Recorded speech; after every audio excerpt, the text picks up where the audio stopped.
के पूर्व प्रदेश कोषाध्यक्ष आशीष गुप्ता ने एक प्रेस वार्ता में कहा कि वैश्य समाज ने हमेशा भाजपा का समर्थन किया है और इस बार भी भाजपा के मेयर प्रत्याशी दीपक बाली को समाज का पूरा आशीर्वाद मिलेगा।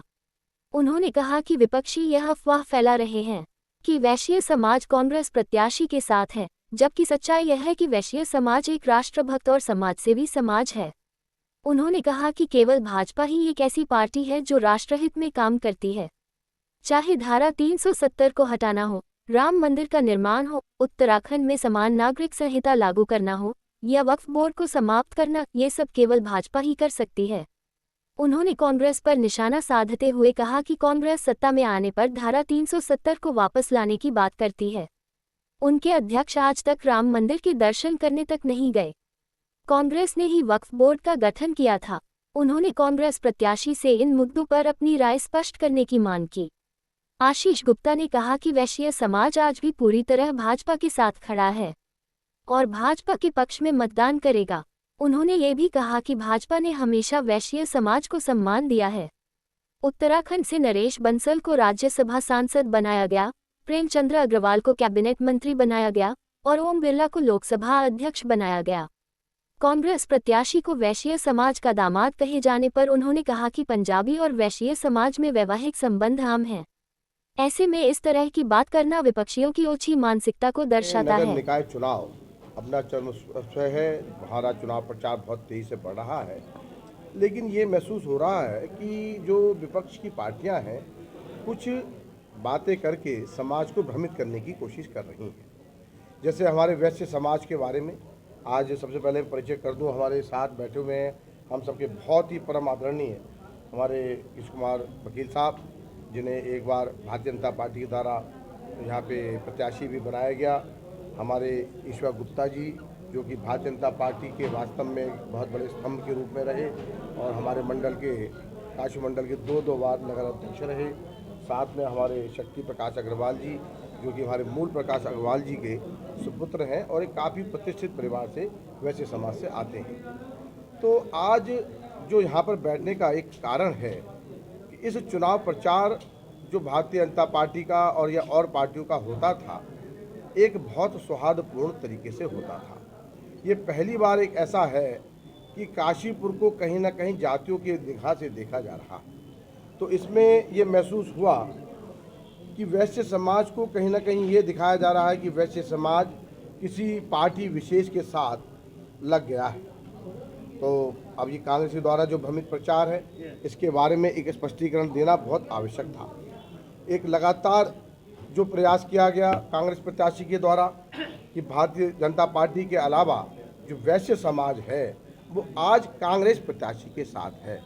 तो मैं एक बात कहना चाहता हूँ कि वैश्य समाज एक हमेशा राष्ट्रभक्त समाज सेवी समाज है और आज के ज़माने में जो भारतीय जनता पार्टी है उसके अलावा कोई दूसरी पार्टी राष्ट्रभक्त नहीं है।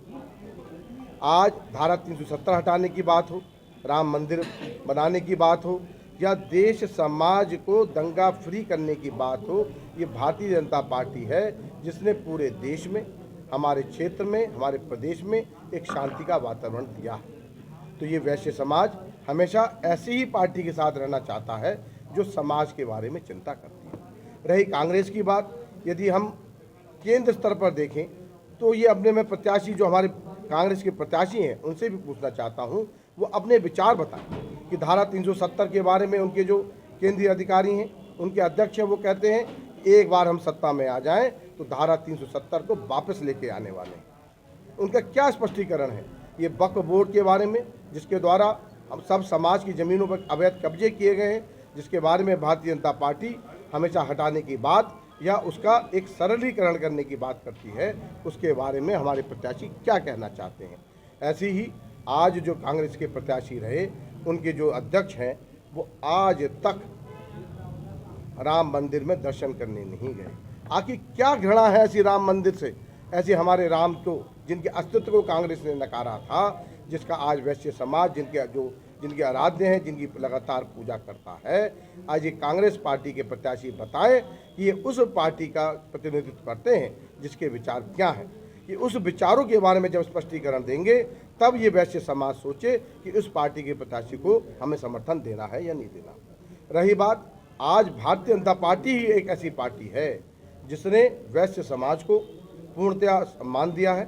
हमारे आज प्रेमचंद अग्रवाल जी हमारे प्रदेश में कैबिनेट मंत्री हैं, केंद्र में स्पीकर हमारे ओम बिरला जी हैं। लगातार अगर वैश्य समाज को सम्मान देने का काम किया है तो भारतीय जनता पार्टी ने किया है। और एक कांग्रेस की पार्टी है, हमारे बहुत से वैश्य समाज के लोग शुरुआत में कांग्रेस पार्टी से जुड़े रहे, लेकिन कांग्रेस पार्टी के द्वारा कभी सम्मान नहीं दिया गया।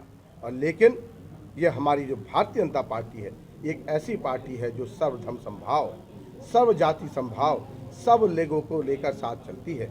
और चूंकि वैश्य समाज हमेशा समाज सेवा में आगे रहा है, इसलिए भारतीय जनता पार्टी ने उन्हें हमेशा उचित सम्मान भी दिया है। तो रही बात कि इस जो इलेक्शन में इस तरीके की बातों को जो ये फैला रहे हैं कि वैश्य समाज आज कांग्रेस पार्टी के साथ है या कोई समाज उनके साथ है, ये कहीं ना कहीं हमारे समाज को जातियों में बांटने का एक कुत्सित प्रयास किया जा रहा है। हम भारतीय जनता पार्टी के जो हम क्षेत्र के कार्यकर्ता हैं, जो नेता हैं, उनके इस प्रयास की लगातार भर्त्सना करते हैं और क्षेत्र की जनता को बताना चाहते हैं कि ऐसे प्रत्याशी के साथ जो क्षेत्र को जातियों में बांटना चाहता हो, आज हमारा पूरा हिंदू समाज, हमारा पूरा प्रदेश, हमारा क्षेत्र एक साथ अपने क्षेत्र की उन्नति के लिए विकास की तरह आगे बढ़ना चाहता है। तो हम उस प्रत्याशी के साथ हैं जो विकास की सोच रखता हो। आज पुष्कर धामी जी के नेतृत्व में यूसीसी आने की बात चल रही है, अर्थात सबको समान अधिकार देने की बात चल रही है। हमारे जो कांग्रेस के प्रत्याशी हैं वो इनके बारे में कुछ नहीं बोलते, सिर्फ अनर्गल बात कर समाज को भ्रमित करने का जो प्रयास कर रहे हैं, हम उसकी भी बहुत लगातार भर्त्सना करते हैं। और भारतीय जनता पार्टी जो लगातार वैश्य समाज हो या कोई भी समाज हो, जो व्यापारी समाज हो, उसको एक सुरक्षा प्रदान करती है और उनके लगातार उन्नति में लगी हुई है। तो हम सब लोग जो वैश्य समाज के लोग हैं और पूरे क्षेत्र की जनता आज भारतीय जनता पार्टी के साथ है। और मैंने महसूस करा है लगातार 20 साल से भारतीय जनता पार्टी ने जो हमें यहाँ पे सांसद और विधायक दिए हैं, वैश्य समाज लगातार उनके साथ लगा हुआ है और उन्होंने उन्हें आगे बढ़ाया है। तो इस चुनाव में भी हम भारतीय जनता पार्टी के साथ हैं और उसके प्रत्याशी दीपक बाली के आगे बढ़ने में हम कोई कसर नहीं छोड़ने वाले। बात करें गुप्ता जी, जिस तरीके से आपने देखा है चुनावी मैदान में अलग अलग तरह की बातें सामने आती हैं, उसी प्रकार से चुनाव शुरू होते के साथ ही संदीप बनिया समाज के दामाद होना, देखिए मैंने क्या कहा, ये काशीपुर जो है जातियों का बात नहीं करता। हम लोगों में इंटरकास्ट मैरिज होना, इस बात को इस तरीके से कहना कि आज पंजाबी समाज की बहुत सारी बालिकाएं हमारे वैश्य समाज में हैं और वैश्य समाज की बहुत सारी बालिकाएं और समाज में भी हैं, तो इसमें अपने आप को पूरे समाज का दामाद कह देना, ये भी एक छोटी मानसिकता को दिखाता है। और पारिवारिक रिश्तों को चुनाव में लाना, मैं इस बात को बिल्कुल अच्छा नहीं मानता हूँ। हमें बात करनी चाहिए चुनाव में आदमी के सोच पर, हमें बात करनी चाहिए पार्टी की सोच पर, कौन सी पार्टी क्या चीज़ को प्रतिनिधित्व करती है, ना कि इस तरीके की ओछी बातें।